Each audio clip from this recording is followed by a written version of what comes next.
नमस्कार दोस्तों, stock specific learning में हम बात कर रहे हैं सरकारी कंपनी की। और इसमें इसको कहते हैं पीएसयू। और इसी क्रम में बात करेंगे शिपिंग कॉरपोरेशन ऑफ इंडिया के बारे में, क्योंकि इसकी चार्ट में देखने को मिलती है कि जिस हिसाब से एवरेज मार्केट में गिरा था उसके अकॉर्डिंग काफ़ी चढ़ता हुआ नजर आ रहा है। और स्टॉक ऑलमोस्ट सेटअप करने के कगार पे आके खड़ी हो चुकी है, देखने को आ रही है।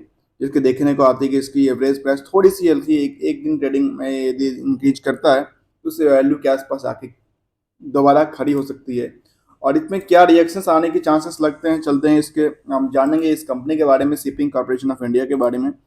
इसकी वेबसाइट्स पे आपको पता है शिपिंग कॉर्पोरेशन ऑफ इंडिया क्या करती है।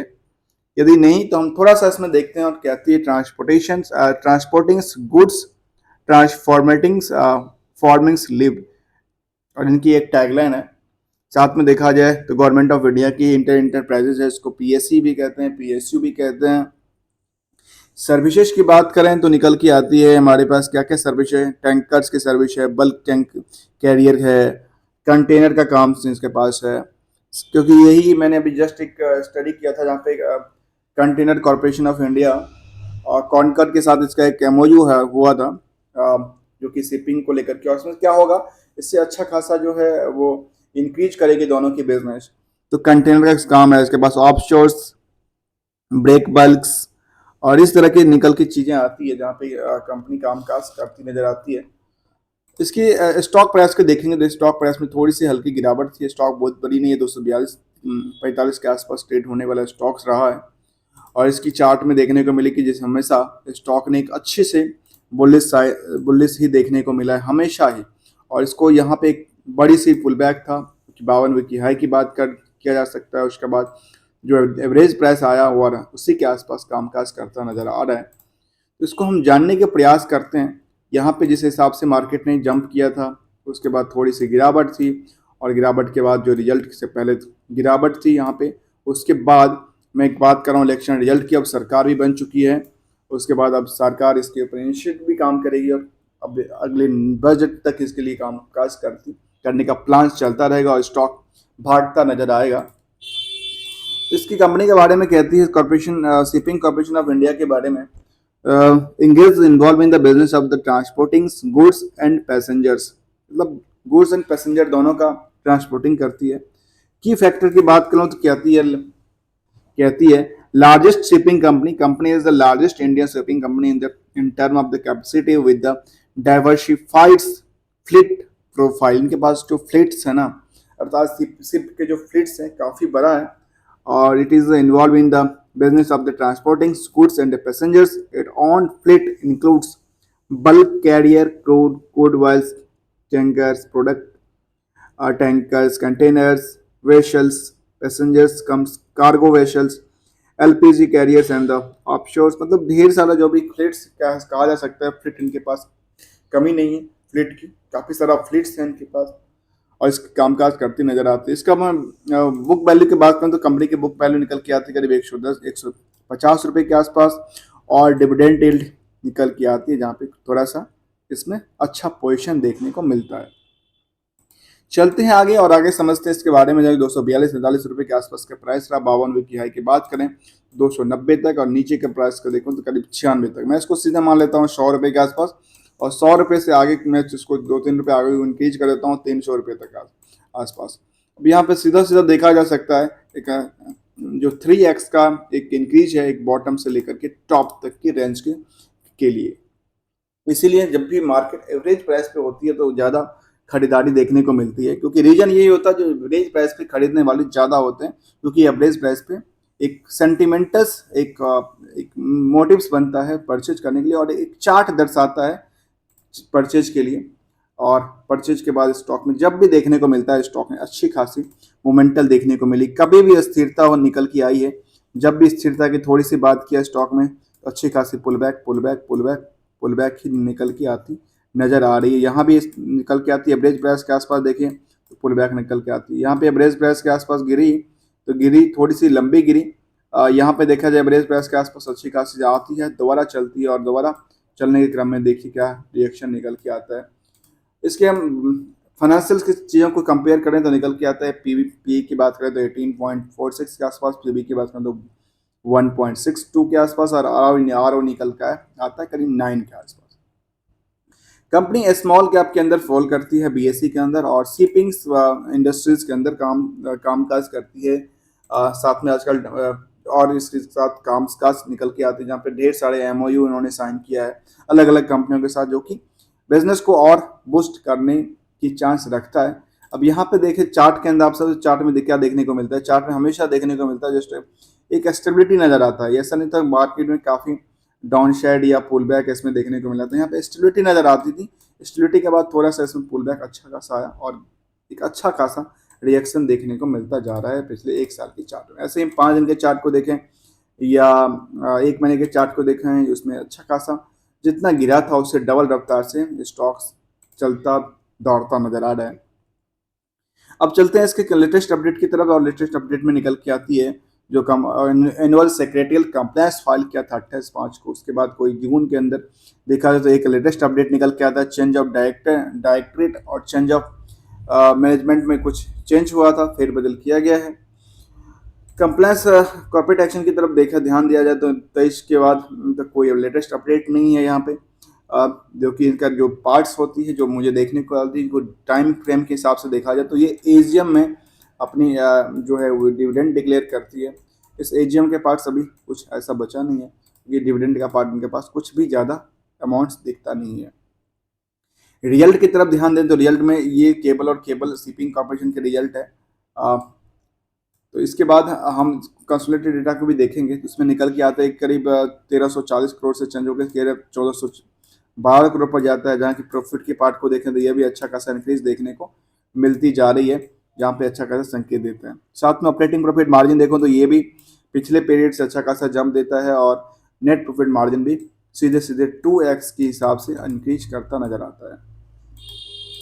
इसी को हम देखें कंपेयर करते हुए, जहाँ पे हम क्वार्टरली बेसिस को कंसोलिडेटेड डेटा को ट्रैक करके देखें तो क्या निकल के आते हैं। कंसोलिडेटेड डेटा ये कहती है जो मार्च में था वो 1413 करोड़ के आसपास, और इससे पहले मैं कुछ पुराना हिस्टोरिकल डेटा को देखूं तो क्या निकल के आता है, जहाँ पे 1413 करोड़ कहाँ कहाँ में निकल के आती है। एक तो 2000 जून 22 में निकल के आती है, फिर सितंबर 22 में निकल के आती है, फिर दिसंबर 22 में, अर्थात 22 में इनका बिजनेस काफ़ी अच्छा मोमेंटल था। 23 में आके थोड़ा सा डाउन शेयर देखने को मिला 23-24 के हिसाब से। तो 23-24 में जो 1200 करोड़ के आसपास, फिर 1000 करोड़ और 1300 करोड़। अब यहाँ पे थोड़ा सा पिछले पीरियड से थोड़ा सा डाउन शेयर देखने को मिला। यदि क्वार्टर टू क्वार्टर को कंपेयर किया जाए तो क्वार्टर टू क्वार्टर में भी देखा जाए तो यहाँ पे थोड़ा सा डाउन शेयर ही देखने को मिला है। लेकिन ऑपरेटिंग प्रॉफिट की चर्चा करें तो ऑपरेटिंग प्रॉफिट क्या करती है, ऑपरेटिंग प्रॉफिट का सेल्स को एक सपोर्ट्स देने वाला ऑपरेटिंग प्रॉफिट्स होता है। ऑपरेटिंग प्रॉफिट यहाँ पे करीब 30% के आसपास देखने को मिलती है, और इससे पहले भी 30% 31% के आसपास देखते नजर आती है। हाँ, इससे पहले जहाँ पे अच्छा खासा जंप था 1400 करोड़ के आसपास का सेल्स, वहाँ पे ऑपरेटिंग प्रॉफिट मार्जिन थोड़ा सा कम था, जो कि 20% के आसपास था, लेकिन अब जाके अच्छा खासा जंप देखते हैं नहीं को मिली है करीब 29% के आसपास। टोटल नेट प्रॉफिट को कंपेयर करके देखा तो 307 करोड़ के आसपास, और इससे पहले देखा जाए तो 307 करोड़ कहाँ कहाँ पे रिफ्लेक्ट किया है, तो इसमें देखा जाए तो 312 करोड़ के आसपास और 380 करोड़ का, मतलब 2 पीरियड को छोड़ के बाकी जो देखा जाए अभी तक के थर्ड नंबर ऑफ जो है इसका प्रॉफिट का बुकिंग हुआ है। प्रॉफिट अच्छा खासा देखने को मिला है 307 करोड़ के आसपास क्वार्टरली बेसिस पे।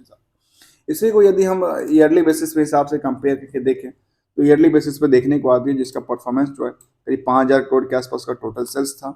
इससे पहले देखा जाए तो करीब 5000 करोड़ के आसपास एक ही जगह पे मुझे देखने को आती, जो कि पिछले साल है 2023 में। 2023 में अच्छी खासी सेल्स हुई थी। ऑपरेटिंग प्रॉफिट जहाँ पे 70% के आसपास था, वहाँ पे इस साल में ऑपरेटिंग प्रॉफिट 1% इंक्रीज होके एक अच्छा संकेत देता है। ऑपरेटिंग प्रॉफिट यदि यहाँ पे सेल्स रिवेन्यू उनका कम हुआ तो ऑपरेटिंग प्रॉफिट बढ़ गया, तो इसकी वजह से क्या होगा, वो जो नेट प्रॉफिट की पार्ट है वो एज पर द सेटलमेंट देखने को मिलती जा रही है। इसी क्रम के देखें तो पूरे साल में यहाँ पे देखने को आती है कि 680 करोड़ के आसपास का टोटल सेल्स रहा। इससे पहले इसके करीब 880 करोड़ और 861 करोड़ के आसपास रहा था। तो यहाँ पे कुछ पीरियड को छोड़ के देखा है तो मतलब ओवरऑल जो है वो परफॉर्मेंस पिछले कुछ सालों से एक दर करता जा निकल के आती है। जहाँ पे हम डिविडेंड पे आउट की बात करें, डिविडेंड पे आउट केवल 3% के आसपास निकल के दिखती है। इसमें कंपेयर करेंगे सेल्स ग्रोथ को प्रॉफिट ग्रोथ को, तो क्या निकल के आती है। सेल्स ग्रोथ के हिसाब से देखा जाए तो उतनी बड़ी सेल्स ग्रोथ में पुल बैक देखने को नहीं मिला था। ओवरऑल एक 11% के आसपास कुछ टाइम फ्रेम 3 साल के डेटा में देखने को मिला था। लेकिन एक तरह से 11% जो है वो बहुत बड़ा नहीं, क्योंकि 10 से 11% तो नॉर्मली होता ही है प्रॉफिट सेल्स को ग्रोथ करने के लिए। कंपाउंड प्रॉफिट ग्रोथ की बात करें तो ये कुछ डाउन साइड देखने को मिल रही है। प्राइस इन द CAGR के हिसाब से देखा जाए तो ये एक साल में तो अच्छा परफॉर्मेंस करता नजर आ रहा है, लेकिन उससे पहले जो है वो उससे अच्छा परफॉर्मेंस करता नजर नहीं आ रहा है। करीब 50% 41% के आसपास ही रहा है। रिटर्न ऑन इक्विटी की बात करें तो ये निकल के आती है नियरली करीब, ये फिलहाल थोड़ा सा अच्छा देखने को मिलते हैं। मतलब कुछ पॉइंट्स अच्छे दिखते हैं, कुछ पॉइंट अच्छे नहीं दिखते हैं, कुछ इस हिसाब से कुछ मेरिट्स और कुछ डिमेरिट्स देखने को मिलती है। आगे क्या कहते हैं शेयर होल्डिंग पैटर्न की तरफ। शेयर होल्डिंग पैटर्न में 64% जो होल्डिंग है, मैं सीधे सीधे राउंड ऑफ में 64% होल्डिंग प्रमोटर के पास है और 36% की होल्डिंग है वो आम पब्लिक के लिए है। और आम पब्लिक की क्या रिएक्शन देखने को मिलती है वो हम समझेंगे यहाँ से। और इन्वेस्टर पार्ट्स में देखें तो निकल के आती है मेन इसमें गवर्नमेंट ही है, इसमें कोई सब्सिडी नहीं थी गवर्नमेंट की पहले। FI की बात करें तो FI भी यहाँ पे करीब 4.5% से ज़्यादा की पोजीशन में है, जो कि पोजीशन को इन बिल्ड करता जा रहा है। जब जैसे मार्च में इसका क्या हुआ, मैं मार्च के डेटा में चलता हूँ तो मार्च में हुआ क्या। मार्च में चलते हैं और मार्च में देखने को मिलती है जहाँ पे FI ने काफ़ी खरीदारी किया है 31 मार्च के आसपास में। तो 31 मार्च के आसपास तो यही निकल के आती है जहाँ पे मार्केट में काफ़ी खरीदारी, और ये खरीदारी का मुझे लगता है ऐसी लास्ट टाइम के हिसाब से देखा जाए तो यहाँ पे खरीदारी देखो लास्ट तीन ट्रेडिंग डेटा अच्छा खासा जंप देखने को मिला। लेकिन उसके बाद भी जो हमेशा इसमें देखने को मिलेगी, हमेशा अच्छा जंप देखने को मिलती है। इससे पहले भी देखने को मिलती है कि अच्छा खासा जंप देखने को मिला। इससे पहले भी बड़ा सा पुल बैक यहाँ पे देखने को मिलता जा रहा है स्टॉक में। शेयर होल्डिंग पैटर्न की बात कर रहे थे जहाँ पे DI की बात करें, DI करीब 7.5% के आसपास। और जो पब्लिक था, पब्लिक से शिफ्ट कहाँ होता है, पब्लिक से FI ने, अर्थात मार्केट से FI ने अच्छी खासी खरीदारी किया पोजीशन को 1%, 1.5% के आसपास की 1% से ज़्यादा की खरीदारी देखने को मिला। यहाँ पे LIC की भूमिका देखा तो 3.3% के आसपास मान लेते हैं इसको। क्वांटम म्यूचुअल फंड भी यहाँ पे करीब करीब 3.5% के आसपास को पोजीशन में देखती है। तो मतलब यहाँ पे जो है वो क्वांटम फंड ने दो क्वार्टर से होल्ड किया है, और LIC तो यहाँ पे अच्छी खासी पहले से बनी हुई है। और LIC ने अपनी पोजीशन को बिकवाली भी किया है, पहले कभी किसी टाइम में 7% के आसपास था, फिर 5% के आसपास गया, और ये धीरे धीरे धीरे करके बिकवाली करती जा रही है। मतलब उनको जो फंड्स होते हैं उसको रिलीज करना होता है, इसलिए बिकवाली करेंगे, फिर दोबारा फंड आएगा फिर इसको। तो इस हिसाब से देखा जाए, हमने इसको समझने का प्रयास किया। साथ में देखें एक टाइम फ्रेम के हिसाब से देखें तो टाइम फ्रेम के हिसाब से मैंने हमेशा एक चीज़ कहा है अपने स्टडी के अंदर, एक लर्निंग के अंदर, टाइम फ्रेम के अंदर ये बात नहीं होती कि कई बार मार्केट जो है बुल मार्केट से बियर मार्केट की तरफ कंपेयर किया जा सकता है, कई बार बियर मार्केट से बुल मार्केट की तरफ कंपेयर किया जा सकता है।